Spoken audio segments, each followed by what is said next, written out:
Assalamualaikum warahmatullahi wabarakatuh, Bapak Ibu sekalian. Waalaikumsalam warahmatullahi wabarakatuh, Bapak. Gimana kabarnya hari ini, Pak Ali? Pak Ali sudah muncul belum ini? Masih berjuang mencari ini ya?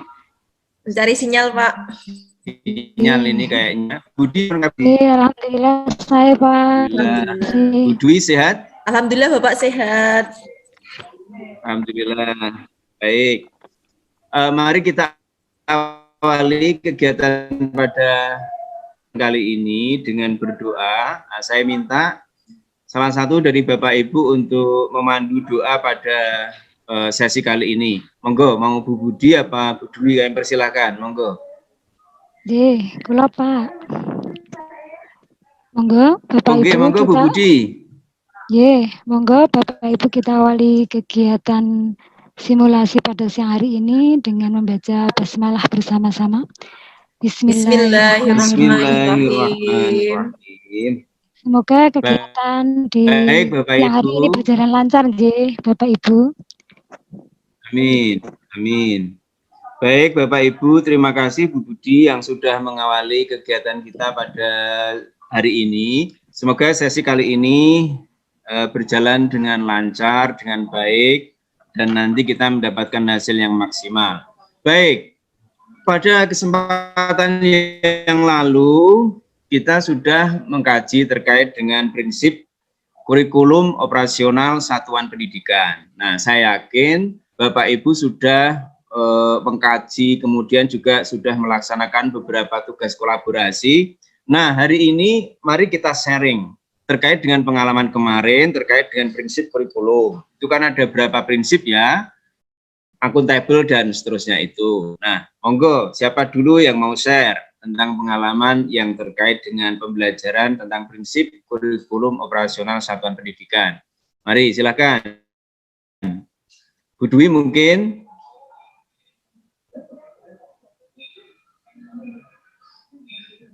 Atau Bu Budi? Iya, Pak. Monggo. Bu Dwi.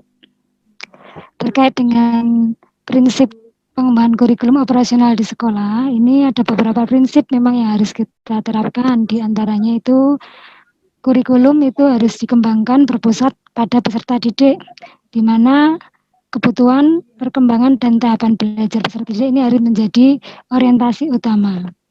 Terkait dengan profil pelajar Pancasila, ini juga menjadi rujukan. Prinsip yang kedua ini terkait dengan prinsip kontekstual.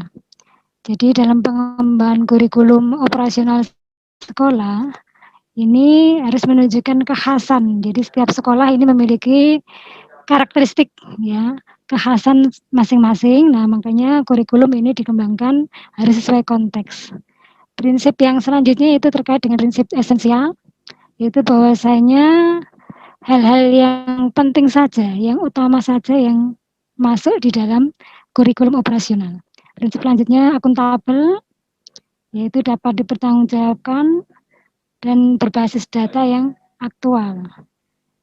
Prinsip yang kelima ini pengembangan kurikulum operasional ini mestinya melibatkan berbagai pemangku kepentingan. Di antaranya yaitu guru, kepala sekolah, dinas pendidikan, kemudian juga dunia usaha, kemudian orang tua dan juga peserta didik. Mungkin demikian Pak Arifin yang bisa saya sampaikan. Ya, terima kasih Bu Budi. Luar biasa Bu Budi sudah menyampaikan terkait dengan sharing pengalaman beliau dalam mengkaji kurikulum operasional satuan pendidikan. Mungkin ada tambahan dari Bu Dwi? Ya, menambahkan ya Bapak, terkait dengan prinsip kurikulum yang kami menambahkan saja dari apa yang sudah disampaikan oleh Bu Budi sudah komplit. Kami cuma menitik beratkan untuk yang poin yang berpusat kepada peserta didik seperti itu. Di sini pastinya bagaimana untuk prinsip kurikulum ini dikembangkan, ini menjadi tantangan tersendiri karena kita sudah tidak lagi ke arah yang lain, tetapi harapannya ini sudah fokusnya kepada peserta didik untuk mengarah kepada profil pelajar Pancasila. Yang selanjutnya prinsip terkait dengan yang terakhir itu terkait dengan melibatkan berbagai pemangku kepentingan. Kurikulum operasional di satuan pendidikan ini tidak bisa berjalan ketika hanya dilakukan oleh Bapak Kepala Sekolah ataupun yang ada di lingkup sekolah, baik itu guru dan siswa, tetapi seluruh pemangku kepentingan ini saling bersinergi satu dengan yang lain untuk mewujudkan kurikulum ini tidak hanya sebagai panduan, tetapi harapannya betul-betul bisa diterapkan dan sampai di ranahnya evaluasi ini sama-sama dikawal sehingga betul-betul bisa digunakan untuk panduan sampai dengan akhir dari proses pembelajaran yang ada di sekolah. Mungkin itu Pak Arifin. Terima kasih. Ya, luar biasa Bu Dwi tambahannya. Tadi ada satu penekanan yaitu pada sinergi ya, antara semua komponen atau pihak yang terkait. Luar biasa. Baik, Bapak Ibu, saya ingin nge-share satu tayangan. Coba dicek ya, nanti sudah bisa masuk atau belum. Bentar. Share.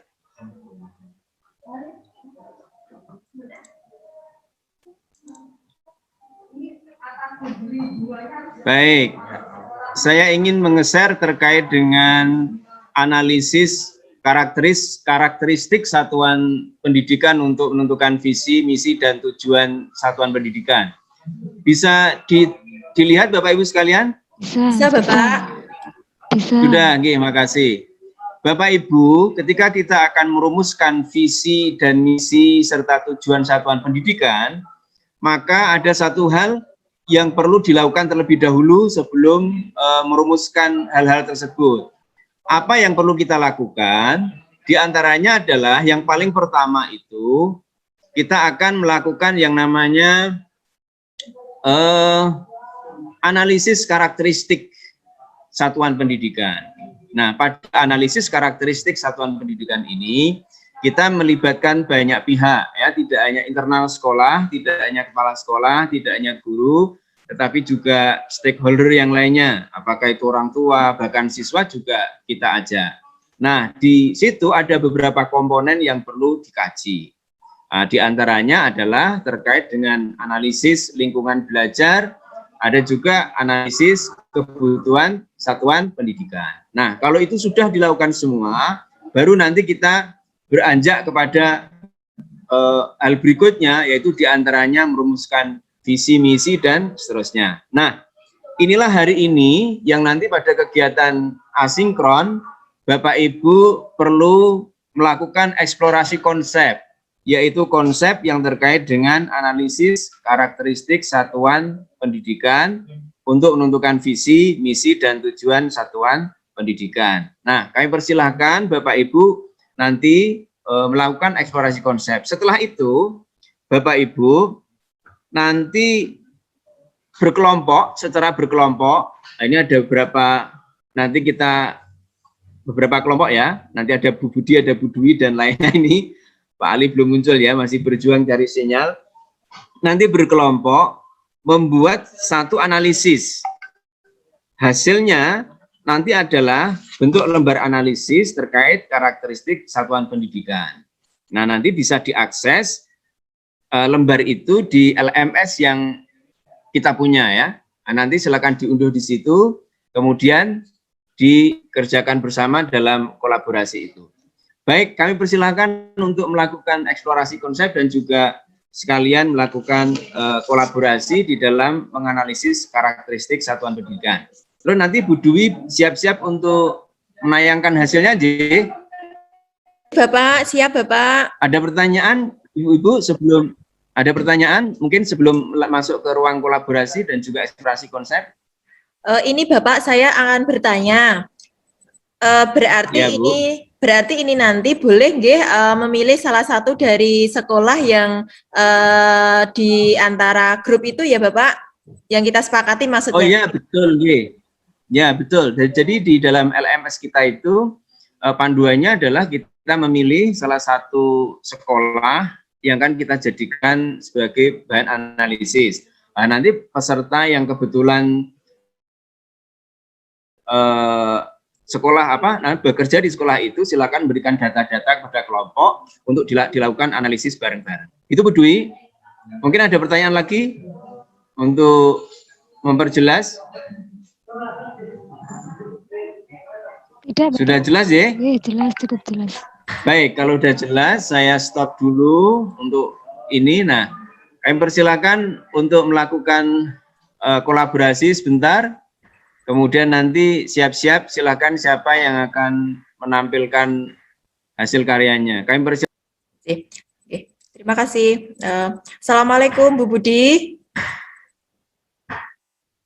Waalaikumsalam, Bu Dwi. Ya, ini kita menunggu Pak Ali Sofan ya, Bu Budi nggih. Tetapi karena mungkin masih ada jaringan kendala di jaringan, kita langsung saja bekerja ya Bu Budi nggih.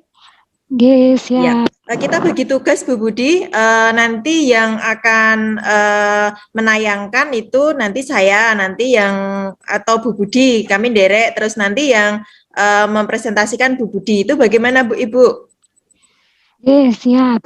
Jadi saya yang presentasikan, nanti yang menayangkan Bu Dwi, begitu ya? Oh iya, Ibu, kita langsung saja kolaborasi kita kali ini kita mendapatkan tugas untuk kita diskusikan bersama untuk analisis lingkungan sekolah. Kira-kira SMA mana Ibu yang dari kita yang akan kita ambil untuk sampel sekolahnya Bu?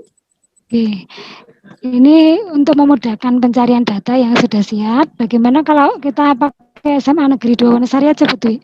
Oh ya, siap. Kita sekolah sasarannya berarti SMA Negeri 2 Wonosari ya, Bu? Nggih. Oh ya, nggih. Ini sambil saya ketik, Bu, terkait dengan itu. Terus selanjutnya terkait dengan analisis oleh kelompok. Ini berarti kelompok kita kelompok 2 ya, Bu ya? Betul, kelompok 2 betul. Oke, selanjutnya terkait dengan ini kita konsepkan analisis lingkungan belajar. Analisis lingkungan belajar ada apa saja Bu tahapannya? Saya yang ngetik, jenengan yang menyampaikan. Untuk analisis lingkungan belajar ini nanti yang akan kita jadikan bahannya, bahan untuk dianalisa yaitu terkait dengan yang pertama sumber daya alam, sosial dan budaya. Sampun betul. Kemudian yang kedua ini terkait dengan sumber pendanaan. Iya, sumber pendanaan. Kemudian, yang ketiga ini terkait dengan sistem kebijakan daerah. Oh iya. Dan yang keempat ini kemitraan. Oh, kemitraan. Ya. Ada 4 untuk analisis lingkungan belajar. Oh iya, Bu. Ya, kami coba susunnya. Nanti diberi masukan ya, Bu. Terus untuk selanjutnya yang kebutuhan sekolah, Bu. Untuk analisis kebutuhan sekolah ini akan menjadi bahan pertimbangan kita terkait dengan pertama peserta didik, kemudian yang kedua ini terkait dengan kebutuhan guru dan tenaga kependidikan. Terus yang ketiga ini terkait dengan kebutuhan sarana dan prasarana sekolah. Oh iya. Sarana. Ada 3 ya, Bu Dwi? Iya, ada 3 ya, Bu. Ya, berarti kita analisis betul ya yang di sekolah itu ya, Bu ya. Terus yang selanjutnya kita sudah masuk ke visi misi dan tujuan, Bu. Kira-kira yang mengarah kepada profil pelajar Pancasila. Kita rumuskan visi misi dan tujuannya ya, Bu ya. Ibu, waktunya masih 4 menit ya. Ya, terima kasih Bapak. Pak. Terima kasih. Bu, nanti kita terutama menjadikan profil pelajar Pancasila dalam visi misi dan tujuan Oh iya. Ngoten terima kasih Bu Budi. Ini kita slide-nya sudah ready. Oke, siap. Nanti saya menayangkan, Bu Budi yang mempresentasikan secara sekilas. Gimana Bu Budi? Insya Allah siap. Insya Allah terima kasih Bu Dwi. Ya, terima kasih sama-sama Bu Budi. Terima kasih Bapak. Terima kasih Bapak Ibu. Alhamdulillah luar biasa ini kerjanya yang sudah melakukan analisis karakteristik kurikulum satuan pendidikan. Nah, sekarang waktunya kita untuk presentasi Bapak Ibu. Siapa yang akan mendahului? Ini kelompok berapa ini? Kelompok 2 dulu. Kami persilakan, monggo. Siapa yang akan maju kelompok 2 yang mempresentasikan? Kelompok 2 Pak. Oke ya, Bu Budi sama Bu Dwi, silakan. Baik, mohon izin Bapak Ibu untuk mempresentasikan hasil kolaborasi kelompok kami, kelompok 2, terkait dengan analisis lingkungan sekolah. Terkait dengan analisis lingkungan sekolah ini, yang kami bahas ini ada 3 komponen utama. Yang pertama analisis lingkungan belajar, itu terdiri dari sumber daya alam, sosial, dan budaya. Jadi di SMA Negeri 2 Prayen, di Gunung Kidul ini memiliki potensi alam yang luar biasa, yang tentunya berbeda dengan kondisi alam di sekolah lain. Jadi selain di wilayahnya terdiri dari perbukitan, kars, kemudian untuk terkait dengan mata pencarian para orang tua, mungkin dari orang tua siswa ini adalah ada petani, buruh, pekerja kuliner, wira swasta, dan sebagainya. Lanjut Bu Dwi. Terkait dengan sumber pendanaan, ini di sekolah SMA Negeri 2 Wonosari ini ada dana dari BOS, kemudian dari DAK, kemudian ada dari PIP, dan juga sumbangan sukarela. Kemudian terkait dengan sistem kebijakan daerah. Untuk SMA Negeri Wonosari sebagai lembaga yang dikelola provinsi dan juga oleh Dinas Pendidikan Pemuda dan Olahraga Provinsi, maka harus juga mempertimbangkan kebijakan-kebijakan yang ditetapkan oleh lembaga tersebut. Kemudian untuk sistem penerimaan PPDB ini juga sudah dilakukan secara online, menyesuaikan dengan kebijakan dari Dipora Provinsi. Kemudian terkait dengan kemitraan, SMA Negeri 2 Wonosari ini menjalin kemitraan dengan dunia perbankan, kemudian dalam mengelola gaji pendidik dan tenaga kependidikan. Kemudian selain itu juga dengan lembaga pemerintah lainnya. Ada lembaga belajar, ada lembaga bahasa, konsultan, psikologi, dan sebagainya. Untuk komponen yang berikutnya yaitu komponen analisis kebutuhan sekolah. Ini terkait dengan kebutuhan peserta didik. Untuk SMA Negeri 2 Wonosari ini memiliki alokasi banyak 7 rombel. Setiap tahunnya 3 jurusan yaitu MIPA, IPS, dan Bahasa. Jumlah peserta didik ini per kelasnya per rombelnya 36 siswa. Kemampuan rata-rata intake ini minimal 70 nggih. Kemudian peserta didik di SMA Negeri 2 Wonosari ini sebagian besar adalah masyarakat menengah ke bawah. Dari keluarga yang sebagian adalah petani, nelayan nggih. Selanjutnya, Bu Budi suaranya agak keras. Nggih. Nggih, Pak. Terima kasih. Terkait dengan kebutuhan guru dan tenaga kependidikan, untuk SMA Negeri 2 Wonosari memiliki ketercukupan rasio guru dan peserta didik yaitu sejumlah 15,02%. Jumlah guru SMA Negeri 2 Wonosari sebanyak 66 personel dengan kualifikasi 97% S1, 2% S2, dan 1% D3. Presentasi guru yang bersertifikasi ini sekitar 86,96%. Kemudian tenaga kependidikan lanjut, terkait kebutuhan sarana prasarana ini jelas terkait dengan luas tanah, kemudian kebutuhan ruang kelas, kemudian ketercukupan sarana pembelajaran di kelas, ya ini menjadi pertimbangan. Ada lab komputer, lab fisika, biologi, dan sebagainya. Kemudian jaringan internet, jaringan listrik, dan juga yang paling utama yaitu adanya perpustakaan yang representatif, ya untuk sarana atau sumber pembelajaran bagi siswa-siswa. Komponen yang ketiga ini terkait visi, misi, dan tujuan. Untuk visi SMA Negeri 2 Wonosari yaitu terwujudnya SMA Negeri 2 Wonosari sekolah yang prima dalam pelayanan, prestasi, penanaman menuju sekolah yang berkarakter, berkualitas, dan berdaya saing. Sedangkan untuk misinya ini yang pertama meningkatkan pencitraan publik dalam upaya meningkatkan raw input. Misi yang kedua menyiapkan sumber daya sekolah yang lengkap dan bermutu sesuai kebutuhan. Misi yang ketiga mengoptimalkan sumber daya sekolah dalam upaya mewujudkan sekolah yang produktif dan efisien. Wow, ini ada 6 misi, Yang keempat berdasarkan warga sekolah, memberdayakan warga sekolah dan stakeholder dalam upaya meningkatkan kualitas peran dan partisipasi warga sekolah dan stakeholder. Misi yang kelima menyiapkan kondisi dan kultur sekolah berbasis budaya daerah. Kemudian yang keenam ini menyelenggarakan pendidikan, pelatihan, dan pembelajaran yang bermutu dalam upaya mewujudkan tujuan sekolah. Untuk tujuan ini ada tujuan umum yaitu meningkatkan karakter peserta didik melalui pendidikan penguatan karakter yang terintegrasi dengan semua mapel. Kemudian yang kedua, mengembangkan kompetensi peserta didik melalui kegiatan ekstra yang sesuai dengan pilihan minat peserta, kemudian membentuk karakter peserta didik sesuai budaya dan kultur daerah istimewa Yogyakarta. Jadi sebagai bagian dari Provinsi DIY, seperti itu nggih. Kemudian yang selanjutnya, tujuan selanjutnya yaitu membentuk peserta didik yang memiliki daya juang, percaya diri dan berani tampil melalui keikutsertaan dalam berbagai lomba. Kemudian tujuan berikutnya meningkatkan prestasi belajar yang tertuang dalam raport, nilai semua mata pelajaran lebih besar dari KKM hasil dan juga hasil ujian sekolah.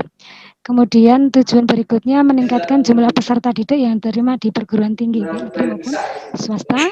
Tujuan yang terakhir yang umum ini adalah meningkatkan wawasan dan daya nalar peserta didik dalam menghadapi tantangan dan persaingan global.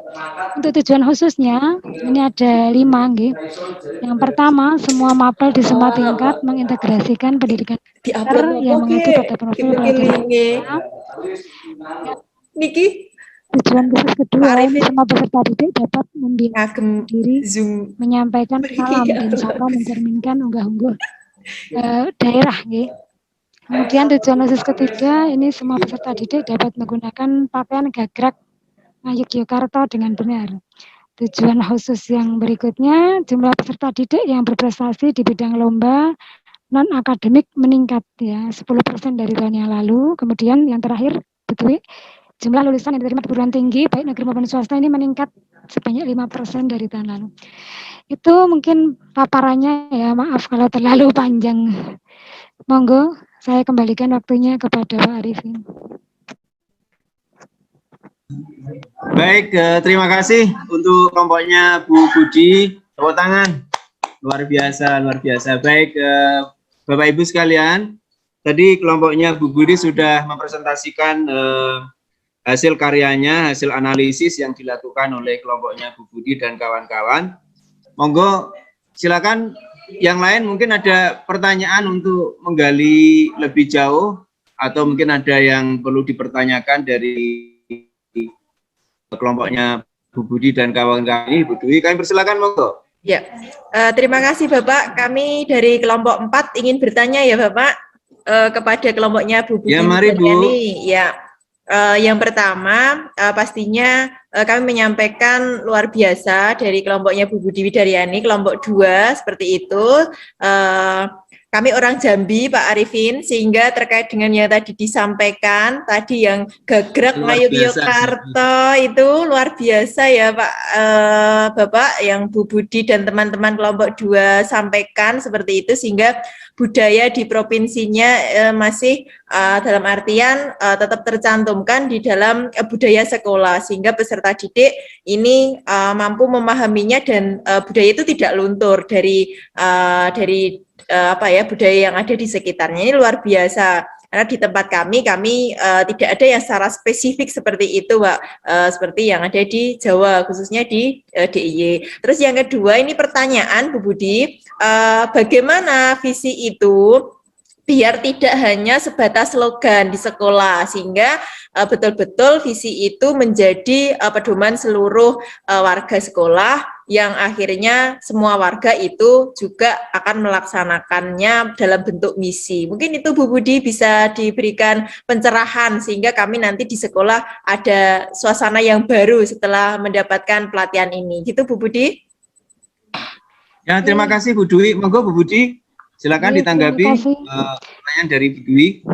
Terima kasih. Yang pertama apresiasinya untuk Bu Dwi yang sudah menyampaikan terkait dengan budaya Jawa ya. Jadi memang terkait dengan budaya Jawa di sekolah kami ini benar-benar berusaha kami lestarikan, yaitu dengan cara kalau setiap hari Kamis Pahing itu anak-anak memakai pakaian gagrag Yogyakarta, sehingga budaya tersebut bisa terus terlestarikan ya. Jadi anak-anak tidak melupakan bahwasanya kita punya budaya yang luar biasa nggih, terutama dalam berpakaian seperti itu nggih Bu Dwi. Kemudian terkait dengan pertanyaannya bagaimana agar visi sekolah ini bisa benar-benar tidak hanya menjadi slogan ya. Jadi visi ini nanti kan kita tuangkan dalam bentuk misi dan langkah-langkah nyata sehingga apa yang menjadi visi sekolah ini benar-benar terlaksanakan. Jadi yang pertama kan sosialisasi visi. Jadi semua warga sekolah SMA Negeri 2 Wonosari ini harus paham betul mengenai visi sekolah. Ya, ketika mereka sudah paham, maka apapun yang mereka lakukan, program-program yang disusun, kegiatan yang dilaksanakan ini mengarah kepada visi sekolah. Kemudian dalam penyusunan kurikulum juga ini kita menjadikan visi ini sebagai arahan, sehingga kurikulum yang disusun di sekolah kami ini bisa benar-benar mengakomodir ataupun mewujudkan visi yang sudah ada. Mungkin itu jawabannya. Kalau ada yang menambahkan dari kelompok 2. Sudah, ya, Pak. Mungkin dari, mantap sekali. Ya, sudah cukup ya Bu Dwi ya? Sudah cukup, Pak. Baik, terima kasih Bapak Ibu sekalian. Nah, sebelum kita mengakhiri kegiatan kali ini dan Bapak Ibu nanti melanjutkan kegiatan asinkron, ada satu pertanyaan nih yang perlu kita jawab ya. Nanti tolong coba dipikirkan, kalau ada temannya di samping coba didiskusikan. Pertanyaan saya adalah, mengapa kita itu perlu melakukan analisis lingkungan satuan pendidikan sebelum kita itu merumuskan visi, misi, dan tujuan? Nah, kira-kira apa itu? Kira-kira mengapa? Alasannya apa? Kok kita itu harus menganalisis dulu? Kalau dalam bahasa KTSP dulu itu ada namanya analisis konten gitu. Kenapa kita harus menganalisis karakteristik lingkungan satuan pendidikan? Monggo, siapa yang mau menjawab? Saya mencoba nggih Pak Arifin. Ya, mari.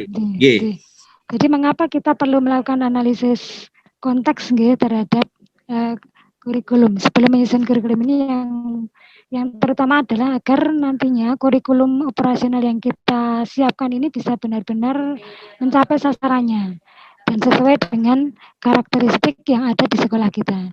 Karena bagaimanapun kurikulum ini menjadi acuan yang akan mengarahkan semua kegiatan yang ada di sekolah. Kurang lebih seperti itu Pak Arifin. Baik, luar biasa Bu Budi. Mungkin Bu Dwi menambahi? Menambahkan ya Bapak, terkait dengan sebelum mengembangkan kurikulum satuan pendidikan, sekolah perlu menganalisis karakteristik dan lingkungan belajar, yaitu karena hal itu pastinya untuk menampung aspirasi semua yang akan menjalankan kurikulum itu, sehingga terkait dengan visi misi dan lain sebagainya itu nanti akan disepakati oleh seluruh warga di satuan pendidikan itu, yang itu akan melibatkan dan akan digunakan secara bersama-sama, sehingga pastinya lingkungan belajar yang seperti apa perlu dianalisis terlebih dahulu untuk nanti mengarahkan sebagai gambaran ke depan seperti apa visi misi, tujuan, dan konsep ke depan yang akan dirumuskan oleh sekolah. Seperti itu Bapak, terima kasih. Iya, bagus, luar biasa Bu Dwi. Ya memang karena kalau kita kaji terkait dengan prinsip penyusunan kurikulum sendiri, itu salah satu prinsipnya kan memang harus melibatkan berbagai pemangku kepentingan. Yang kedua diantaranya juga harus kontekstual. Itulah kenapa memang kita harus melibatkan semua orang untuk melakukan analisis terkait dengan karakteristik lingkungan pendidikan. Baik, sebelum kita akhiri dan nanti Bapak Ibu melanjutkan kegiatan asinkron, saya ada pertanyaan nih, silakan dibuka chat ya. Nanti kalau misalnya di situ benar pernyataan saya, silakan diketik aja B gitu. Kalau salah S. Sakit ya? Siap Bu Dwi, Bu Budi? Siap Bapak. Ya, siap. Oke, baik. Nomor 1. Sebelum merumuskan visi, misi, dan tujuan satuan pendidikan, harus dilakukan analisis karakteristik lingkungan satuan pendidikan. Benar atau salah? Ya, saya tunggu di chat. Oh ya, benar ya. Ya, memang itu harus kita lakukan karena tadi alasannya adalah untuk melibatkan semua aspek atau stakeholder yang ada dalam masyarakat dan mereka agar tahu gitu ya. Nomor berikutnya, pihak yang terlibat dalam analisis karakteristik lingkungan satuan pendidikan adalah kepala sekolah dan beberapa guru yang kompeten saja. Nah, benar apa salah ini pernyataan ini? Oke, ya salah, betul J, karena memang harus melibatkan semua ya. Nomor 3, sumber daya alam, sosial dan budaya termasuk komponen analisis lingkungan belajar. Benar apa salah?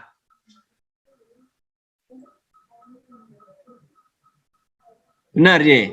Ya. Berikutnya, sarana dan prasarana termasuk ke dalam lingkungan analisis kebutuhan sekolah. Benar apa salah? Ya. Oke, iya. Yang terakhir, cita-cita bersama yang akan dicapai oleh warga satuan pendidikan disebut misi. Benar apa salah ini? Iya, salah J. Yang betul itu adalah visi, karena visi ini menjadi cita-cita bersama, nilai-nilai yang harus dipahami oleh semua warga sekolah. Baik, ibu-ibu, bapak-bapak semuanya, kita sampai pada akhir pertemuan kita tinggal 2 menit lagi. Nah, saya ingatkan, besok kita ketemu lagi pukul seperti biasa, pukul 8, kita akan melanjutkan sesi berikutnya. Siap? Besok? Tidak ada yang terlambat, G? Siap, Bapak. Ya, semoga sinyalnya bagus terus, tidak harus lari-lari. Amin, amin ya Allah. Amin. Baik. Selanjutnya mari kita akhiri, namun untuk mengakhiri ini saya minta bantuan peserta, untuk salah satu peserta untuk memandu kita mengakhiri kegiatan ini. Silakan, siapa yang akan memandu doa untuk mengakhiri kegiatan kita? Silakan. Oke. Mungkin saya ya Bapak untuk mengakhiri kegiatan kita. Terima kasih kepada Pak Arifin yang telah memberikan banyak ilmu pada kesempatan di siang hari ini, di pelatihan kita kali ini. Semoga menjadikan ilmu yang bermanfaat bagi kita semua. Mari Bapak Ibu, pertemuan kita pada kesempatan di siang hari ini kita tutup dengan membaca bacaan Alhamdulillah secara bersama-sama. Alhamdulillahirabbil alamin. Terima kasih Bapak. Assalamualaikum warahmatullahi wabarakatuh. Waalaikumsalam warahmatullahi wabarakatuh. Terima kasih. Terima kasih. Dan Bapak Ibu semuanya, hari ini Terima kasih Pak Arifin. kegiatan kita berjalan lancar. Saya mohon maaf bila dalam memfasilitasi Bapak Ibu sekalian ada kekurangan. Kita bertemu lagi pada kesempatan yang sesi berikutnya, yaitu besok pagi. Saya ingatkan sekali lagi pukul 8, tapi kita masuk pukul 7.45 agar kita semuanya siap. Terima kasih. Assalamualaikum warahmatullahi wabarakatuh. Waalaikumsalam warahmatullahi wabarakatuh.